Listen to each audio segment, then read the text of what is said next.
It's a well-known fact that goblins are aggressive, nasty little brutes, and that bigger goblins always pick on smaller ones. It's also common knowledge that the only way to get to be a bigger goblin is to eat a good breakfast.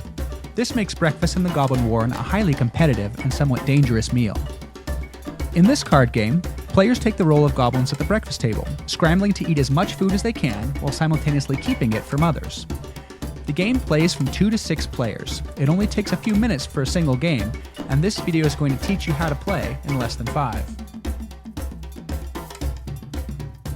The game consists of 60 cards, including food cards, weapon cards, and special cards. There are also player option cards, which can be used for reference. Food and weapon cards each have a value listed on them. For food cards, this represents how many points they will be worth when eaten.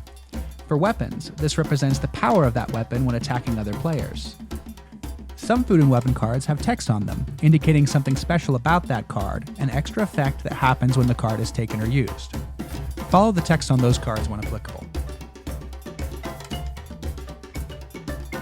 To set up the game, shuffle the deck and place it on one side of the playing space.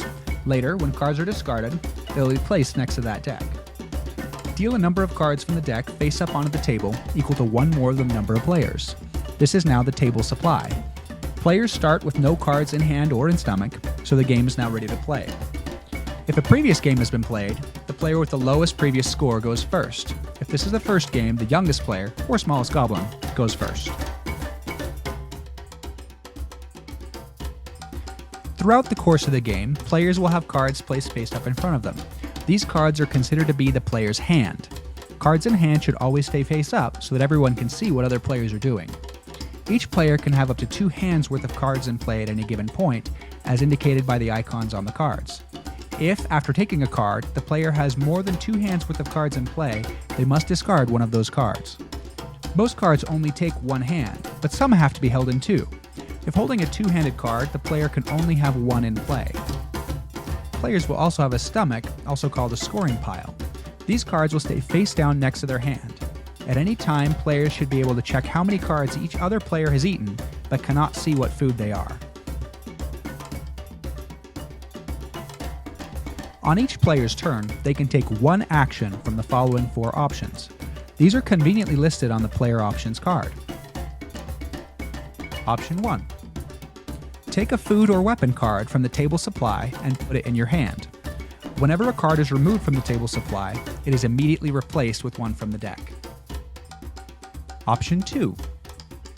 If you have a weapon card in hand and that card has a higher value than an opponent's weapon, as indicated by the number on the card, you can attack them with your weapon, and then you can choose to take 1 card from their hand and add it to your own. This can either be a food or a weapon card. Option 3. If you have a food card in hand, you can eat it, placing it face down your character's stomach or scoring pile. Option 4. You can also choose to take a special card from the center pile. Immediately follow the card text and then discard the card. These cards never stay in a player's hand. In this example, the gut punch allows a player to choose an opponent and discard the last card they ate. Don't forget to replace cards removed from the table supply with cards from the top of the deck.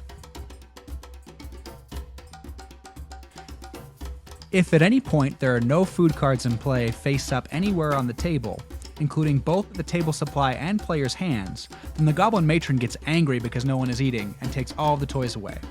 Discard all cards and special cards from play and redeal out the center pile as normal. The game ends when the deck is empty and there is no food left on the table supply. At this point, all players may immediately eat any cards in hand, putting them in their score pile. Players then reveal all the cards from their score pile, counting up the total point value. The highest point value wins. Ties are always won by the smallest goblin, because the matron does play favorites. And that's it. Wait, I have a few questions. Okay, go ahead. If I use the really big stick, do I have to discard it? No. You could attack someone with the really big stick, take a card from them, but then discard the new card to keep the really big stick. This can help disrupt other players, but keep in mind that it will not help you advance your own scoring. Can I use 2 one-handed weapons at the same time? Yes, if you have 2 weapons in play, you can add their power together. This is one way to counter players who are wielding the really big stick. I noticed that the spoon and the spork cards both have the same ability. Was that intentional? Yes, but they're not exactly the same. You'll notice that the spork has a higher attack value. This is because it is pointy. Truly, this is the pinnacle of Goblin technology.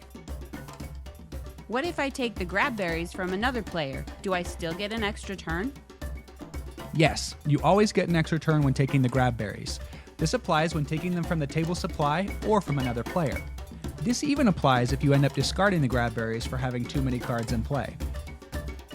What happens if I take the grab berries with the spoon or the spork? Do I get 2 extra turns? Yes, taking the grab berries gives you an extra turn, and so does taking the food item with a 1 or 2 value by using a spoon or a spork. Both will count together. If you have any other questions, You can always contact us by checking out our website, midnightcampaign.com. There you'll find links to our web forum, Facebook page, and our email address. We'd love to hear from you and are happy to answer any questions.